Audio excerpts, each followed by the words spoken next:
Hey everybody, and welcome to Unit 2, Module 6, Part 3, Comorbidities 3, because I am awesome at naming stuff.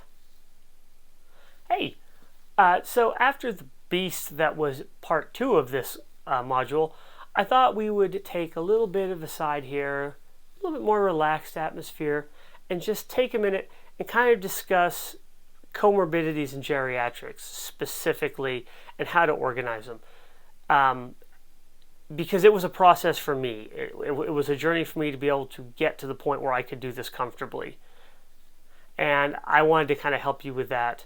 If this is something that's brand new to you, maybe I can save you some heartache on the way. So, for our case study today, everybody say hi to Gertie. Gertie is presenting to you today with a stage 3 pressure ulcer. She has chronic kidney disease 3, but she's like right on the line there. Her EGFR is like 32, 33. She's almost 4. She has type 2 diabetes. She has a BMI of 17.5. She has rheumatoid arthritis. And she has a history of tobacco and alcohol abuse, which you could probably tell by the way she's presenting today. So let's talk really briefly about chronic conditions in the elderly one more time. There are a bunch of them, which the astute listener has probably picked up with my many hints and just outright saying it a lot of times. In America, 70 million have at least one, and 11 million have more than 5.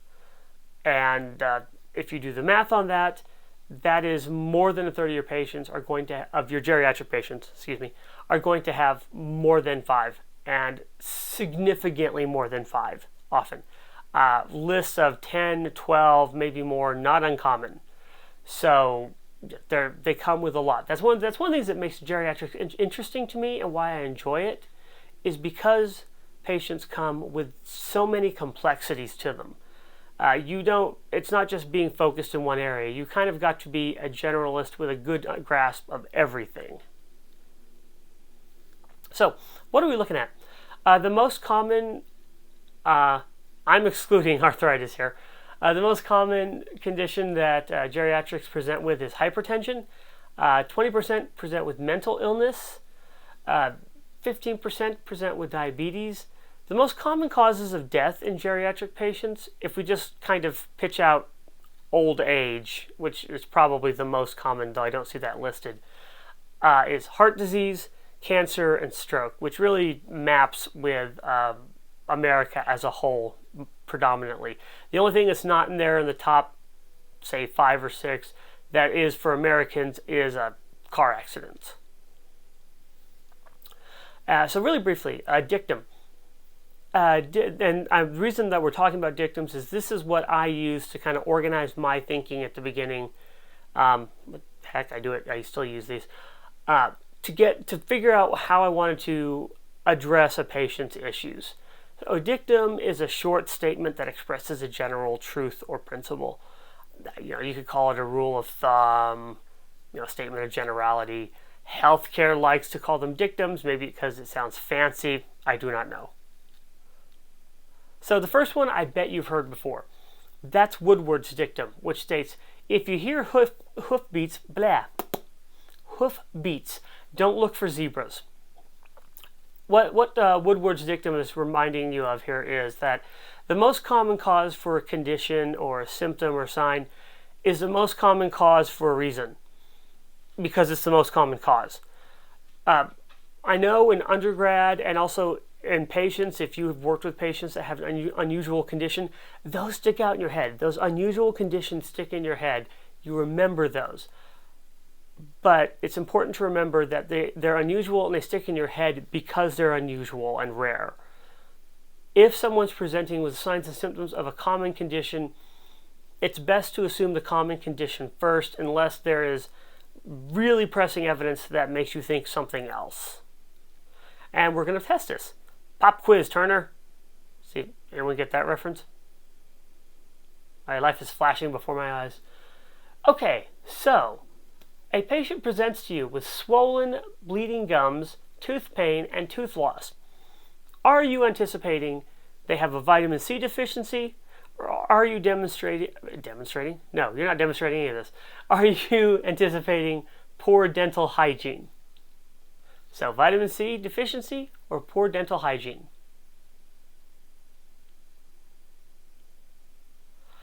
Poor dental hygiene. It should be your first guess. I mean, you can eliminate this pretty easily by a quick NFPE of them. But yeah, vitamin C deficiency is extremely rare in the United States. Even among geriatric patients, it's pretty darn rare. We have enough food, we have enough diet variation available for most people that vitamin C deficiency is not much of a cause. We do, however, and I mean, this is an online class, so you can be honest. How many of us can honestly say that we take the time to brush and floss the way we're supposed to all the time, every day? Right. So some people just can't at all. Poor dental hygiene is a much more common factor in a situation like this than vitamin C would be. Let's do another one. A patient presents to you with complaints of acidic stomach, nausea, and burping. Are you suspecting acid reflux, or are you suspecting Zollinger-Ellison syndrome? Take a second here. Yeah, acid reflux. Zollinger-Ellison, remember, it does cause all of these symptoms, but it's usually associated with gastric cancer. Very rarely does it present on its own. It could be a benign tumor as well. But the much more common cause, especially with geriatric patients, is acid reflux. The second dictum I use is Hickham's dictum, which states the patient can have as many conditions as they damn well please, which is reminding you, don't double think just because you see a large list of conditions. Again, especially in geriatrics. If your patient matches the signs and symptoms, they very well may have that condition, no matter how many previous diagnoses they have. 5, 10, 20. The number doesn't matter to them. What matters is the condition and the signs and symptoms that you see. And the last one, sit back here for a second. Story time.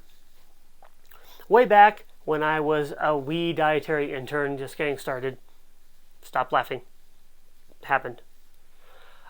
I was at a particular rotation and I was flat stumped. I had a patient that had a really bad wound, but they also were borderline kidney failure.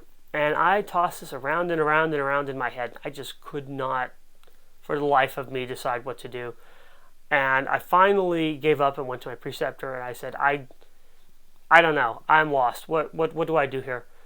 And she asked me, what do you think is going to kill this person first? What's the most immediate danger? And I said, the wound, I would think. And she said, yeah. The wound's the most pressing issue. So we need to address that first. If it so happens that the kidneys fail while we're addressing the wound, we can then address that. We have ways to take care of that, but the first priority should be the wound. So this is an unofficial one. You won't find it anywhere else, but I named it in her honor. It's Owen's triage dictum, which states that if presented with multiple conditions, identify the most pressing issue and address it first. Decide what's going to kill the patient, what's the biggest risk, take care of that one first. So this is my little diagram. Again, this isn't an official thing. This is just my diagram that I use for me. I just had a light go out there. We're just going to roll with it, man. We're just going. I believe in one shot, one take. I don't get to redo things in the classroom if I were there with you in person, so we're just going to go. So I look at it in 3 conditions. I look at deadly, critical, and chronic. And again, these aren't really die-hard, like set in stone labels. This is just how I consider it. So deadly are things that are exactly that. This is an immediate risk of life and limb to the patient. So we're looking at things like wounds, refeeding syndrome, critically low potassium, perhaps. Something like that. That is a risk right now. We need to address right now, post-haste. This needs to be the top priority for us. Critical is things like chronic kidney disease, hepatic disease, they're underweight, something like that is very dangerous, but isn't immediately life-threatening or potentially life-threatening. And then chronic is exactly that. Things that we have that are just going to be ongoing. Diabetes, obesity, maybe bad habits, things like that. So, with all that in mind, let's look at Gertie again.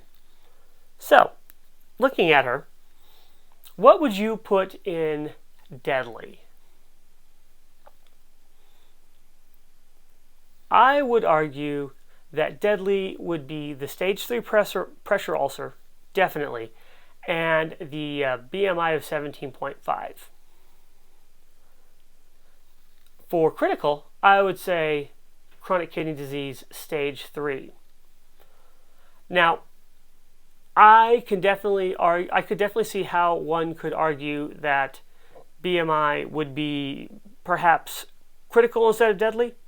I would not argue with you on that. These, like I said, this is just my system that I developed, completely interpretational. This is for you to use as you see fit. And finally, what's chronic for her? Her diabetes and her rheumatoid arthritis. Now again, I could completely argue that, or see, I wouldn't argue, I could see if you wanted to say, you know what, her tobacco use is a chronic condition. I wouldn't necessarily disagree with that. I can definitely see the logic behind that. So this is, again, kind of a thought exercise, something to help you prioritize things, but there aren't really any hard and fast rules. And that's for the last most important thing to take away from this is there are no hard and fast rules. All of this is interpretational. This is more of how I look at people, how I view them while I'm working with them, to help me decide what needs to be addressed first when I have a patient with multiple comorbidities happening. All right, guys, that is the end of Unit 3. I told you we're going to be relaxed and short and sweet today. I will see you in Unit 3 when we talk about more heavy stuff. But don't worry about that right now. Right now, luxuriate in the fact that you are done with Unit 2 and you are halfway through. I'll catch you later. You guys have a good one. Bye.